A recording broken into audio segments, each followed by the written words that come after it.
city where rickshaws share the road with luxury four-wheel drives, evidence of the two worlds that coexist in India. New technology and economic growth have put development here on the fast track. But what's the impact of this so-called progress on public health? Stay with us as we investigate.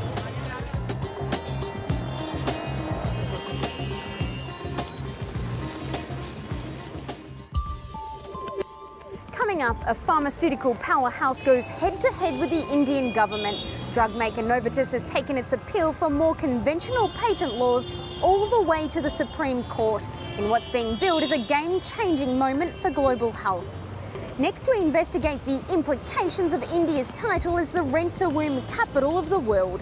Commercial surrogacy is often described as a win-win for infertile couples and poor rural women, but with 2-for-1 deals and selective abortions now commonplace, how safe is this multi-million-dollar industry? And finally, when daycare has a night shift, creches that are open 24/7 are proving a hit for parents who are too busy to put their children to bed. We ask why these services are needed and whether there's any long-term effects of growing up in a home away from home.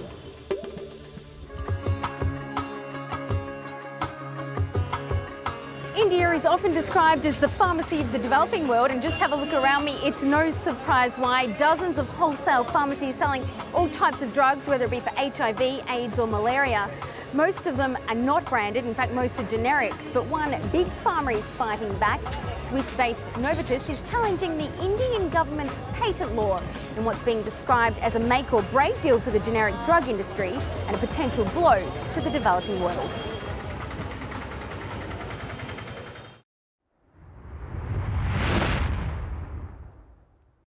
Drop the case, drop the case. No Atis, drop the case. This is but a dress rehearsal for the upcoming court hearing.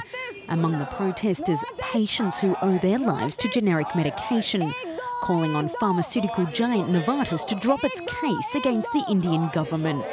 The battle between patients and pharma companies is intensifying in India. The problem really is they're trying to cut off the supply of generic medicines from India so that their monopolies can continue.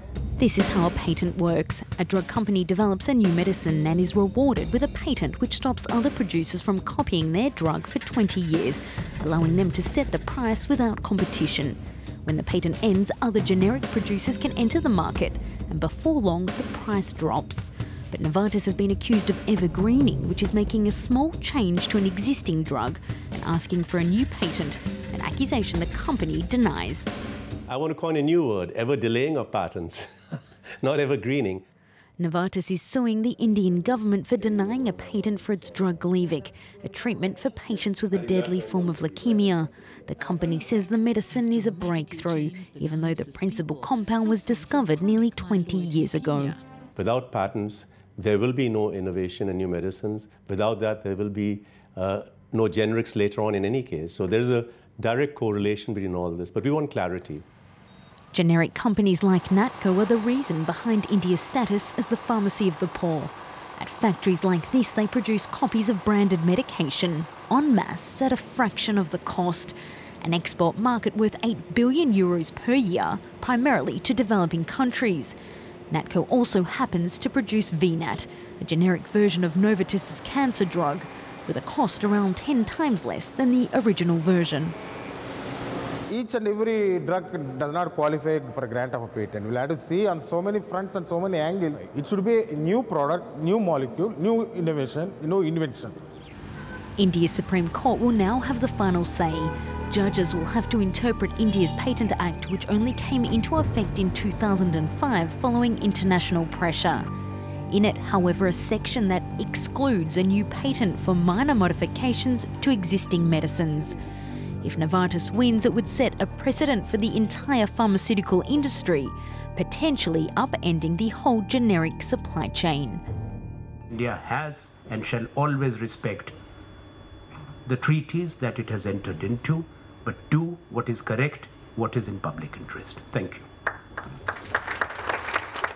The public interest, according to this cancer association, is obvious. Without the generic version of Gleevec, Siddhesh Telikar's leukemia would have most likely taken his life. How are you feeling today? Yeah, I'm absolutely fine. VNAT tablet. Here, Siddhesh receives VNAT for free. He can't even afford to pay for the generic version, which costs €175 per month. The branded drug is closer to €2,000. In India, basically, we are poor people. Poor in the sense we are middle class people. So we cannot afford that much of money for every month. So it is really difficult for us to buy such kind of medicines. Almost all of the patients at the Association's Rehabilitation Centre rely on generic medication to survive. A reminder that this case has implications well beyond one drug, one patient and one patent.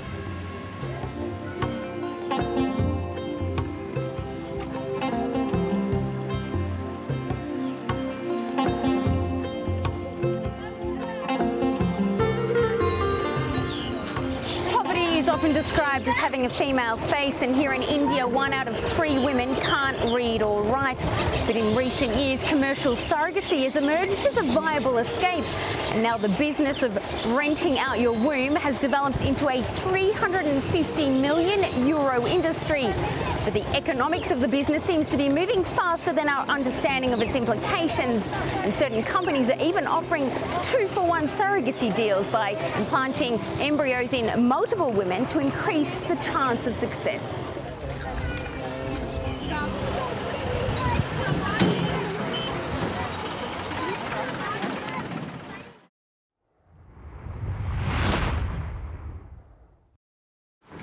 In this fertility clinic, booming business means constant chaotic expansion.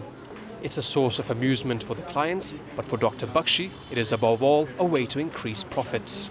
This is going to be the semen collection room.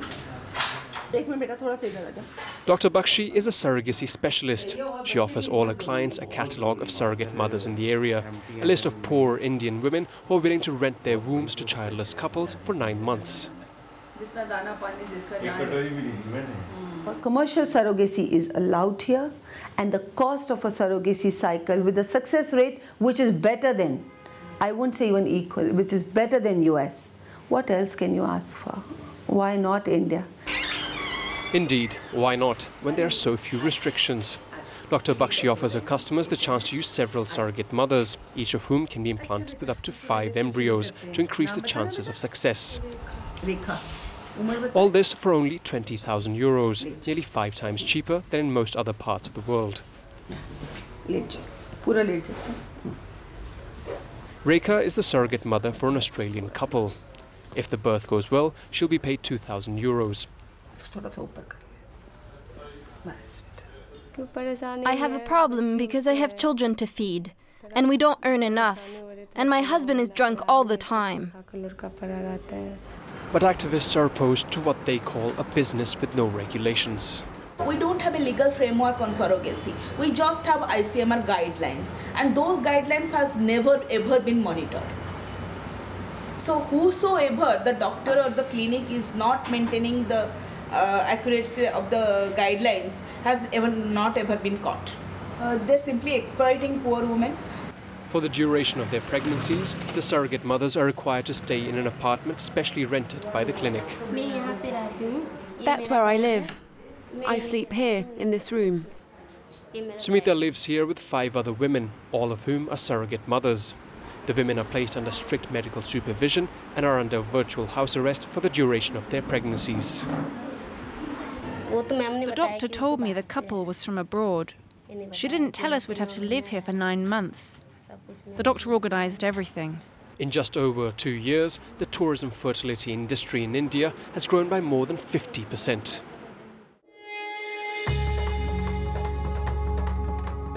Behind me lies another side to India: audacious, successful, flamboyant. This is the home of the richest man in the country and the most expensive house in the world, valued at $1 billion. 27 levels, 600 staff, 3 helipads. India's emerging economy has seen the rich get richer and the middle class aspire to unprecedented heights. But with these goals comes hard work, demanding deadlines and a schedule that doesn't always allow time for family. But that's where 24-hour creches are stepping in, providing care, as one website says, anytime to anytime, any day to every day. We went to visit one of these creches and the children who treat it like home.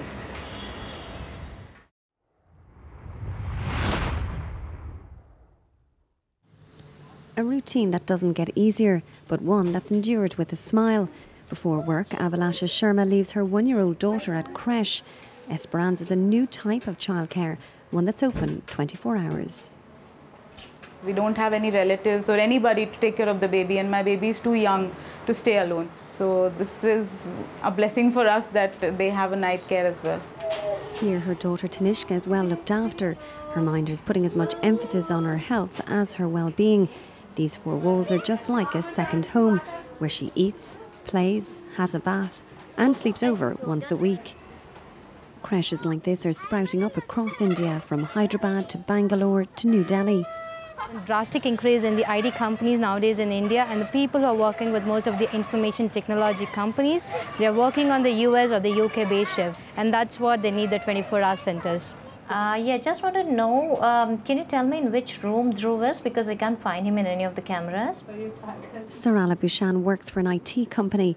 Her son Dhruv spends between 12 to 18 hours each day at Esperanza. But as you might expect in an infotech city like Hyderabad, the 5-year-old's only a click away. I can see what's happening there and what he's doing. I won't be able to miss him that much. I mean, whenever I miss, I just plug in and see, okay, what's his doing kind. So I'll be able to connect to him more. Childcare is relatively new to India. Not only has there been an IT boom, but more women are entering the workforce. Females now make up more than 1/3 of the software industry, leaving no choice but to outsource some of the parenting. Research is sparse on the long-term effect of extended daycare, but there is one way to minimise the impact. The single factor that makes the difference for a child's normal development for the future is the child's relationship with the parent. So irrespective of whether your child spends time in daycare or not, what seems to matter is the kind of relationship you have with the child. So for that to happen, obviously you have to spend some time with your child. But sometimes it's the parents who need time away from their children. This night creche is tucked away in a chic neighbourhood of Mumbai. Its founder, a psychologist who decided to offer an extra service to her clients. I've been working with couples and doing therapy with them for several years now. Well, one of the things I realized that was happening with them is that they weren't getting enough time together. I figured if there was a place where we could take care of their children, especially on weekend nights, they might find more time with each other. Before sleeping, what do? Brush. We brush. Up until now, the creche has only been open until 2 a.m, but due to pressure from clients, Mindcraft will offer a 24-hour service from next month. A safe haven for children whose parents are too busy to put them to bed.